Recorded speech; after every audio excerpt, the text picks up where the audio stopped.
मला म्हणे वर्षा तुला हा चित्रपट करायचा आहे, त्यात तुला तुला नेहमी हिरोईन ओरिएंटेड रोल हवे असतात. हा हिरोईन ओरिएंटेड नाहीये, हा हिरो ओरिएंटेड पिक्चर आहे. ही दोस्ती तुटायची नाही. तो जर आज असता तर खूपच वेगळं असतं आणि मला तर खूपच फायदा झाला असता.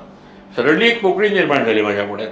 जेव्हा मी खबरदार चित्रपट केला तेव्हा तो पहिली माझी अशी कलाकृती होती ज्याच्यामध्ये माझ्याबरोबर माझा लक्षा नव्हता, म्हणून मी तिकडे सुरुवातीला त्याचा फोटो लावलेला आहे आणि मी त्याच्यावरती गाणं प्ले केले, ही दोस्ती तुटायची नाही.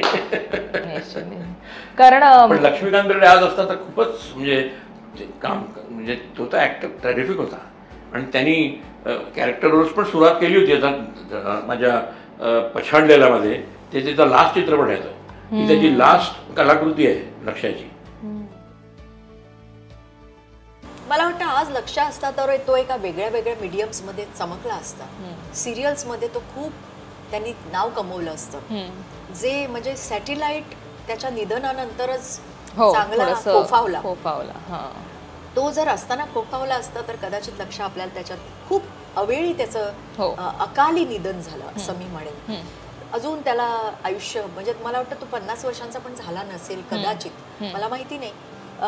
पण लक्षा खूप तसा टॅलेंटेड होता. काय झालं की लक्षाबरोबर मी एक होता विदूषक नावाचा चित्रपट केला. त्याच्या आधी कसं आहे, लक्षा म्हणजे कॉमेडी कॉमेडी कॉमेडी, पण लक्षाला ती खंत होतीच की माझा एक वेगळा पैलू पण लोकांना दिसला पाहिजे. डॉक्टर जब्बार पटेल यांनी जेव्हा एक होता विदूषक त्याला ऑफर केला, पु ल देशपांडे यांनी लिहिले होते त्याचे संवाद वगैरे, तेव्हा लक्षाचा मला फोन आला. मला म्हणे वर्षा तुला हा चित्रपट करायचा आहे, त्यात तुला नेहमी हिरोईन ओरिएंटेड रोल हवे असतात. हा हिरोईन ओरिएंटेड नाहीये, हा हिरो ओरिएंटेड पिक्चर आहे.